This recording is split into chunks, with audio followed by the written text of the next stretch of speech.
मूसा नबी कोई मालिक एरा कोन उम्मत अल्लाह बोले एरा आमार बंधु मोहम्मद रसूलुल्लाहर उम्मत उम्मत मोहम्मद उम्मत अहमद अल्लाह पाक रब्बुल आलामीन कय मूसा एरा आखिरी नबीर आखिरी उम्मत मूसा नबी को मालिक उम्मत आमारे दिया दाओ अल्लाह कय ना তুমি আগে আইছো আমার বন্ধু আরো পরে আইবো ও মালিক আমি তো তোর পারে এসে কথা বলি এরা কোন পাহাড়ে যায় কথা কইব আল্লাহ বলে এরা পাহাড়ে আসা লাগবে না এরা পর্বতেও আসতে হবে না এরা যেখানে দাঁড়াবে নামাজে ওখানেই আমার সাথে কথা শুরু হবে ঘরে বৈশা নামাজ পড়বে ঘরেই আমি কথা বলবো মসজিদে গিয়ে নামাজ পড়বে মসজিদে কথা বলবো হাওরে নামাজে দাঁড়াবে তখন হাওরে কথা বলবো জঙ্গলে নামাজে দাঁড়াবে জঙ্গলেই কথা বলবো তামাম দুনিয়াটা তাদের জন্য আমার সাথে কথা বলার জায়গা সুবহানাল্লাহ এজন্যই রাসূল বলেন মুসাল্লি ইউনাজি রব্বা নামাজি আল্লাহর সাথে নামাজে কথা কয় এইবার মুসা নবী কো মালিক বুঝলাম নামাজি তোমার সাথে নামাজে কথা বলে কিন্তু তুমি কেমনে কথা বলো আল্লাহ পাক তখন বলেন আমার বন্ধুর উম্মত যখন কোরআন তেলাওয়াত করব তখন আমি তার সাথে কথা বলি কোরআন তেলাওয়াতকারীর সাথে আল্লাহ নিজে কথা কয় নামাজি নামাজে দাঁড়ায়া আল্লাহর সাথে কথা কয় আর কোরআন তেলাওয়াতকারীর লগে আল্লাহ নিজে কথা কয় আর আস্তে কোন সুবহানাল্লাহ আজকে মুসলমানের ঘরে কোরআন তেলাওয়াত বন্ধ এক জমানায় মুসলমানের ঘরে ফজরের পর সুন্দর কোরআন তেলাওয়াতের সুমধুর আওয়াজ এখন আর সেই আওয়াজ শোনা যায় না মা বোনেরাও কোরআন তেলাওয়াত ছেড়ে দিয়েছেন সপ্তাহ চলে যায় মাস চলে যায় মুসলমানের ঘরে কোরআন তেলাওয়াত নাই সবে কদর আইলে রমজান আইলে কোরআনের সাথে আমাদের সাক্ষাৎ অথচ আল্লাহর কালাম যেই ঘরে তেলাওয়াত হয় এই ঘরে রহমত নাজিল হয় যেই ঘরে কোরআন তেলাওয়াত হয় এই ঘরে গজব আসে না রহমত যেখানে থাকে সেখানে গজব ঢুকে না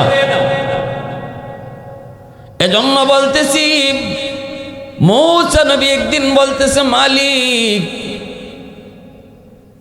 আমার জান্নাতে বন্ধু কে হবে দেখতে একটু মন চায় নাম শুনতে মন চায় আল্লাহ পাক তখন বলেন অমুক বাজারে যাও যায় দেখবে একজন কসাই গরুর গোশত বিক্রি করে ওই কসাই হলো জান্নাতে তোমার বন্ধু মূসা নবী কই মালিক আমি এত বড় পয়গম্বর আর কসাই হবে জান্নাতে আমার বন্ধু কোন আমলের উসিলা আল্লাহ আমলটা একটু শুনতে মন চায় আল্লাহ বলেন মূসা আমি আল্লাহ কইমু না তুমি যায় খুঁজা বাইর করো কোন আমলের উসিলায় আমি আল্লাহ তারে এত মর্যাদা দিয়েছি এত বড় মাকাম আমি তারে দিলাম তুমি নিজে যায় তালাশ করে বের করো মূসা নবী ঠিকানা লইয়া নাম ঠিকানা লইয়া বের হয়ে গেলেন যায় দেখেন লোকটা বাজারে কসাই গোশত বিক্রি করে সালাম দিয়া নাম জিজ্ঞেস করলেন নামটা বলতেই তিনি পেয়ে গেলেন মূসা আলাইহিস সালাম নিজের পরিচয় তিনি দিলেন না কিছুই তারে বললেন না শুধু এতটুকু বললেন ভাই আমি একজন মুসাফির আমি তোমার বাড়িতে মেহমান হতে পারমনি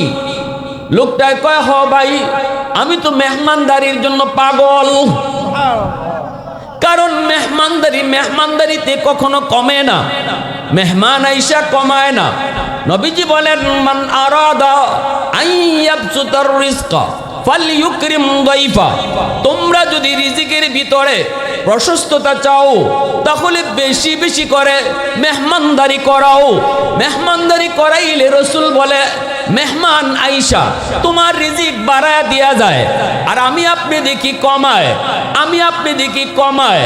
খাইয়া আমার ফ্রিজের মাংস কমাইছে, কিন্তু রসুল বলে মেহমান আইসা বাড়ায়া দেয়া গেছে। এবার বলুন দেখি আমারটা ঠিক না নবীর কথা ঠিক? এজন্যই মেহমান রহমত নিয়ে আসে, বরকত নিয়ে আসে। মেহমান, মেহমানের কদর করো। মূসা নবী বলে ভাই আমি মেহমান হতে যাই। লোকটা কই ঠিক আছে চলেন। ওনাকে বাড়িতে নিয়ে আসলো, সন্ধ্যা হয়ে গেছে। মূসা নবী তার বাড়িতে ঢুকলেন, ঢুকে দেখেন লোকটা নিজের রুমে আগে ঢুকলো না, বিবি বাচ্চার রুমেও আগে ঢুকলো না। একটা যেই রুমটাতে তার মা আছে ওই রুমটাতে সে আগে যায় ঢুকলো। ঢুকেই পালঙের মধ্যে শুয়ে রইছে তার মা, বৃদ্ধা মা, কবুতরের বাচ্চার মতো হয়ে গেছে গো। ওই মাকে কুলে নিয়া হাতের সেই খাবারটা মাকে তোলায়া তোলায়া খাওয়াইতেছে। ছোট ছোট দুইটা বাচ্চা দৌড় দিয়া বাবার পায়ে পইরা কান্না করে, কাঁদে আর কই বাবা সারাদিনে কিছু খাই নাই, আব্বু আমাদেরকে খানা দেও। কিন্তু বাবা বাচ্চাগুলির মাথায় হাত বুলায় কই বাজান একটু অপেক্ষা করো, আগে তোমাদের দাদুরে খানা খাওয়ায়া নেই। বাচ্চাগুলি পায়ে পড়া কাঁদে, এরপর বাচ্চারে আগে খাওয়ায় না, মারে আগে খাওয়াইতেছে। মূসা নবী তাকায়া তাকায়া দৃশ্যগুলি দেখেন, আর মনে মনে কইতেছে মালিক আমল তো পায়া গেছি, কোন আমলের কারণে সে জান্নাতে আমার বন্ধু হবে। মূসা নবী এবার লোকটারে জিজ্ঞেস করেন ভাই এই বাচ্চাগুলি কার? কয় বাচ্চাগুলি আমার। এই বুড়া মহিলাকে? কয় আমার মা।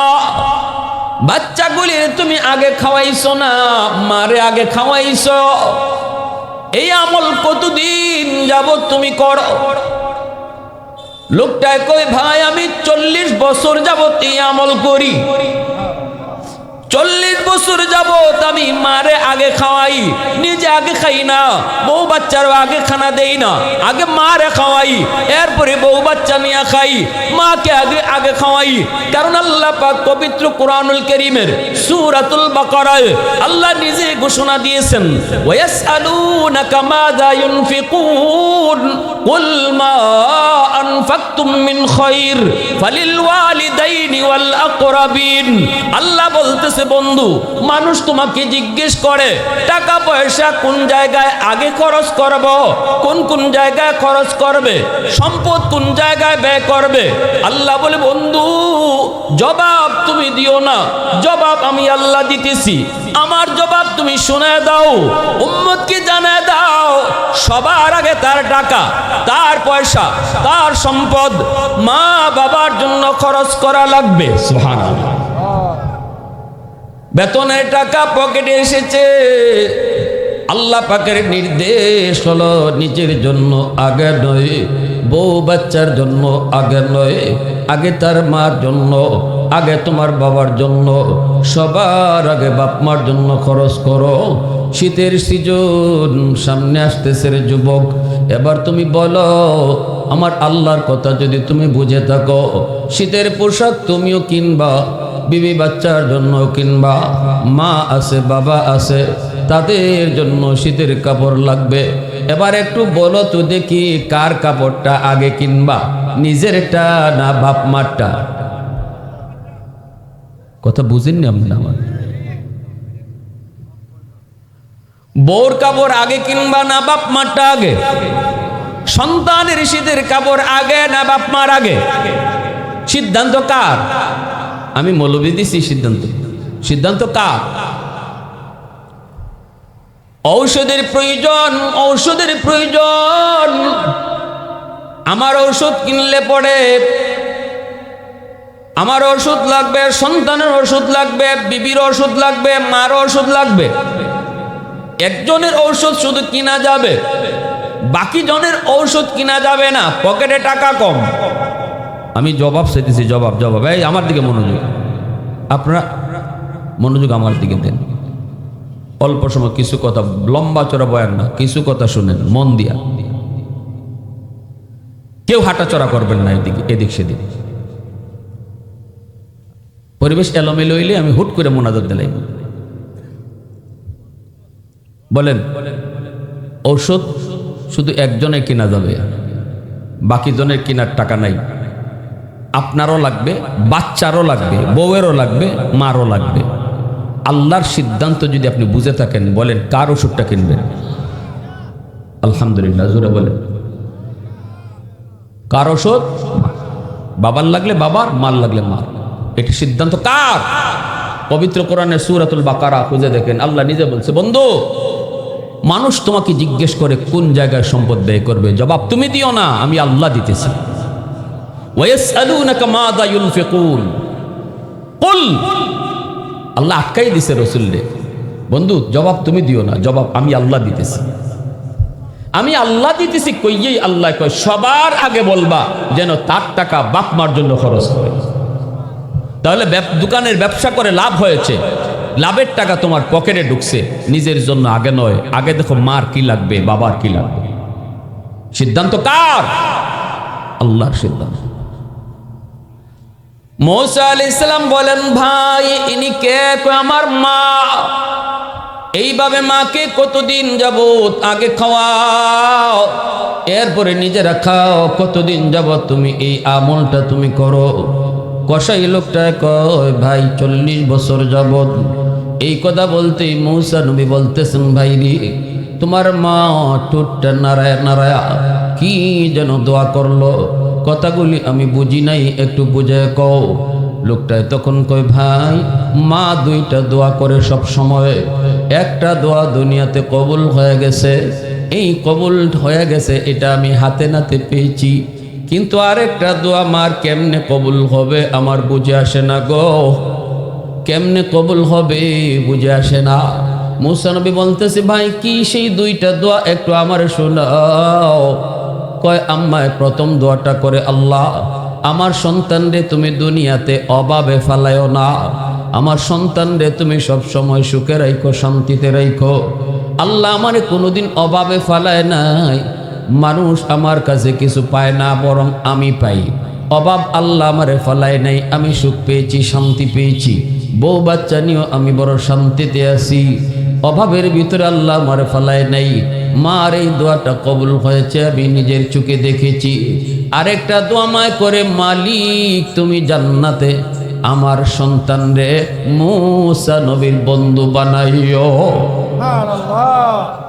কিন্তু আমার বুঝে আসে না মা এটা কেমন দোয়া করে, কেমন দোয়া। আমি একজন সাধারণ কসাই মানুষ, মূসা নবীর সাথে জান্নাতে কেমনে বন্ধু হব? সাথে সাথে মূসা আলাইহিস সালাম টান দিয়া তার বুকে দুইরা কান্না শুরু করে দিয়েছেন। মূসা নবী কান্দে আর কই, ভাই আমার বুকে আয়, আয় আমার বুকে আয়। তোমার মার দ্বিতীয় দোয়াটাও আল্লাহ কবুল করে নিয়েছে। আমি মূসা নবী, আমি বনি ইসরাইলের নবী মূসা পয়গম্বর, আমি আল্লাহকে জিজ্ঞেস করেছিলাম, মালিক জান্নাতে আমার বন্ধু কে হবে? আল্লাহ আমাকে তোমার ঠিকানায় পাঠিয়ে দিয়েছে। আমি বলেছিলাম কোন আমলের কারণে? আল্লাহ বলে তুমি যা তালাশ করে বের করো। আমি মুসাফির হয়েছি, মেহমান হয়েছি তোমার আমলের খোঁজ নেওয়ার জন্য। আমি মনে করেছি গভীর রাতে উঠা তুমি তাহাজ্জুদ পড়বা, আল্লাহর কাছে কান্নাকাটি করবা। হয়তো এমন কোন আমল যে আমল মানুষে দেখে না, চোখে পড়ে না, কিন্তু বাইরে আমি সে আমল পেয়ে গেছি। সেই আমলটা হলো তোমার মার দোয়া। আওয়াজ দেয়া কও না সুবহানাল্লাহ। মুসলমানের আওয়াজ কও আল্লাহু আকবার। ওয়াহদত কি হিফাজত नहीं बेक़ुव्वत बाजू, वहदत की हिफाजत नहीं बेक़ुव्वत बाजू, आती नहीं कि कुछ कमी हक़ल खुदा दाद आती नहीं कि कुछ कमी हक़ल खुदा दाद ऐ मर्द खुदा तुझको क़ुव्वत नहीं हासिल जा बैठ किसी गार में अल्लाह को कर याद जा बैठ किसी गार में अल्लाह को कर याद ये सच है कि बातिल की तरफदार नहीं गम गद्दार न समझो गम गद्दार नहीं हाँ गद्दार न समझो गम गद्दार नहीं हाँ मुसलमाনের आवाज কোন আল্লাহু আকবার সমস্ত গুনার শাস্তি আল্লাহ পাক পরকালের ময়দানে দিবে কিন্তু একটা গুনাহ আছে কবিরা গুনাহ যেই গুনাহটার শাস্তি আল্লাহ দুনিয়াতে নগদ দিবে সেই গুনাহটাই হলো বাপ মার অবাধ্য সন্তান মা বাবার সাথে যেই সন্তানে খারাপ আচরণ করবে মাকে বাদ দিবে না বাবাকে বাদ দিবে না বউ নিয়ে আলাদা থাকবে মার কলিজায় ব্যথা বাবার কলিজায় ব্যথা এখন আপনারা বলতে পারেন হুজুর মা যদি খারাপ আচরণ করে সন্তানের সাথে বাবা যদি সন্তানের ঠগায় তবু কি সন্তান বাপ মার সাথে ভালো আচরণ করবে এই জবাবটা আমার নবী দিয়েছেন হাদিসে নবী দিয়েছেন জবাবটা আমি আপনাদেরকে শোনাবো প্রশ্নটা অনেকেরই মনে থাকতে পারে বাপ মা যদি আমার সাথে ভালো আচরণ না করেন বাবা যদি আমারে ঠগায় তবু কি আমি ভালো আচরণ করব আল্লাহর নবী রহমতের নবী বলেন আনাবি হুরায়রা রাদিয়াল্লাহু তাআলা আনহু قال قال رسول الله صلى الله عليه وسلم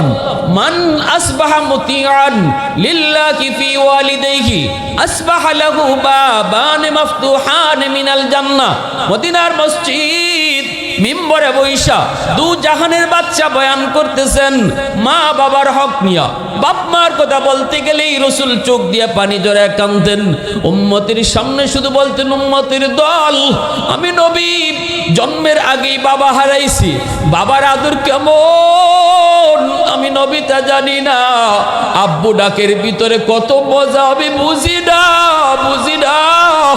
কোন সন্তান যখন বাবাকে বাবা কয়ে ডাক দেয় আমার কলিজা চিবা দিয়ে উঠে কারণ আমি নবী জীবনে কোনোদিন আব্বু ডাকতে পারি নাই বাবা ডাক আমি নবী দিতে পারি নাই রাসূল বলেন শোনো সাহাবীরা রাতের বেলা কোনো সন্তান যদি মা বাবারে খুশি করে ঘুমায় রাতের বেলা যদি বাপ মারে খুশি করে ঘুমায় এমন ভাবে ঘুমাইতেছে মা তার উপরে খুশি বাবা তার উপরে খুশি নবীজি বলেন সকাল হওয়া মাত্রই তার জন্য জান্নাতের দরজা আল্লাহ খুলে দেয় রাসূল বলেন রাতের বেলা যদি কোনো সন্তান বাপ মারে কষ্ট দিয়া ঘুমায় ভালো করে জানে তার বাবার দিলে কষ্ট মার দিলে কষ্ট এমন কথা কইছে এমন আচরণ করেছে মার দিলের ভিতরে যায় লাগছে বাবার দিলের ভিতরে যায় লাগছে মা ঘুমাইতে পারে না বাবা ঘুমাইতে পারে না দিলের জ্বালা মনের ভিতরে কষ্ট থাকলে ঘুম আসে না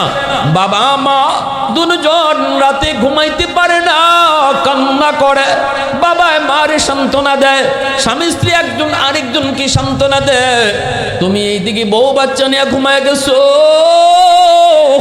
এইদিকে মার ঘুম হারাম কইরা বাবার ঘুম হারাম কইরা সন্তান তুমি ঘুমাইতেছো রাসূল কয় এটা তোমার ঘুম না এটা তোমার ঘুম না সকাল হওয়া মাত্রই তোমার জন্য জাহান্নামের দরজা খোলা আল্লাহ নবী বলেন এই রাত্রে যদি সন্তানে মরণ হয় আল্লাহ না করুক যদি এই রাত্রে মরণ হয় যেই রাত্রে তার মার দিলে কষ্ট ছিল বাবার দিলে কষ্ট ছিল দুনিয়ার কোনো আমল তারে জান্নাতে নিতে পারবে না তার জীবনে যদি একটা দুইটা হজ নয় 100টা হজ উমরাও থাকে তার আমল নামায় যদি লক্ষ কোটি টাকা দান সদকাও থাকে তবু রাসূল বলেন যেই রাত্রে মারে বাবারে কষ্ট দিছে মার দিলে কষ্ট বাবার দিলে কষ্ট ওই রাত্রেই যদি তার মরণ হয় মার কাছ থেকে যদি মাফ না নিতে পারে বাবাকে যদি খুশি করতে না পারে তার কোনো আমল তারে জান্নাতে নিতে পারবে না বরং সে নিশ্চিত জাহান্নামে যাবে নাউজুবিল্লাহ জোরে বলেন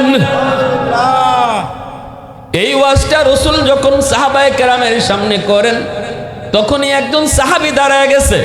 সাহাবী দাঁড়ায় বলতেছে, কিলা ইয়া রাসূলুল্লাহ ওয়া ইন যালামা। ওই যে আগের প্রশ্নটা, সাহাবী বলতেছে, নবী গো, এত বড় কথা, এত বড় ওয়াজ আপনি করলেন গো নবী, কিন্তু আমার প্রশ্ন হলো, মা যদি সন্তানের উপরে জুলুম করে, বাবা যদি জুলুম করে, বাবা যদি সম্পদ দিতে গিয়ে এক সন্তানরে ঠগায় আর এক সন্তানরে বেশি দেয়, বাবা যদি সম্পদ কোনো সন্তানরে লেইকা দিয়ে চইলা যায়, অথবা আমার সন্তানকে বাবা যদি কম মায়া করে, আরেক ভাইয়ের সন্তানরে বাপ মায় বেশি মায়া করে, এমন যদি করে দুই নজরে সন্তানরে দেখে, তাহলেও কি বাপ মার সাথে ভালো আচরণ করব? এই প্রশ্নটা যখন সাহাবী নবীকে করছেন, সাথে সাথে নবী জবাব দিছে। নবীজি যেই জবাবটা দিছে, এই জবাবটা আমিও আপনাদেরকে দিব। আমাদেরকে অনেকে এমন প্রশ্ন করে, হুজুর এমন যদি হয়, আমিও সাফ সাফ বলি, ভাই জবাব আমার না, জবাব হলো আমার আপনার নবী। রাসূল বলেছেন, ওয়া ইন যালামা ওয়া ইন যালামা ওয়া ইন যালামা।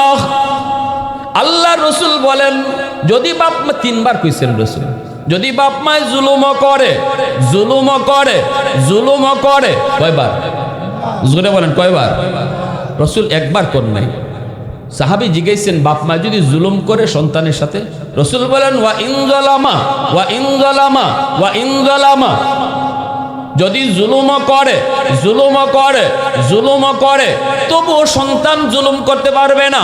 সন্তান বাপ মার সাথে ভালো আচরণ করতে হবে। যদি বাপ মা জুলুম করে, সেই জুলুমের বিচার হবে আল্লাহর আদালতে, দুনিয়ার জমিনে নয়। দুনিয়ার জমিনে সন্তান বাপ মার সাথে ভালো আচরণ করা লাগবে।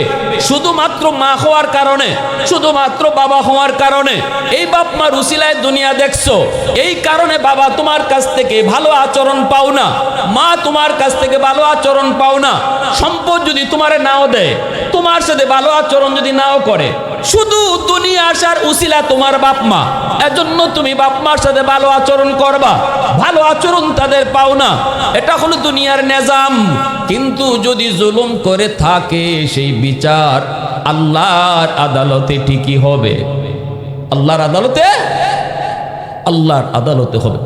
দুনিয়ার নিজাম রসুল বলে দিছে, দুনিয়াতে সন্তানে বদলা নিতে পারবে না, বাপ মার বদলা কোনো সন্তান নিতে পারবে না। এটা রসুলের আইন, এটা আইন।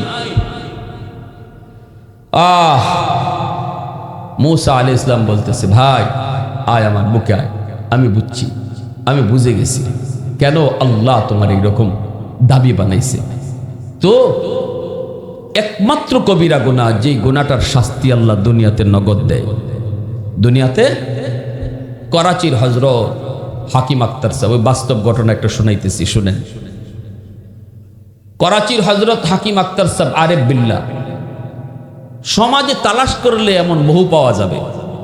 আমাদের সিলেটেও জগন্নাথপুর এলাকার রানীগঞ্জ একটা বাজার আছে, রানীগঞ্জ বাজারে একটা বাস্তব ঘটনা এমন আছে, যে সন্তানে অনেক কিছু ছিল, শেষ পর্যায়ে তার কিছুই ছিল না, তার হাত পা পচে গেছিল।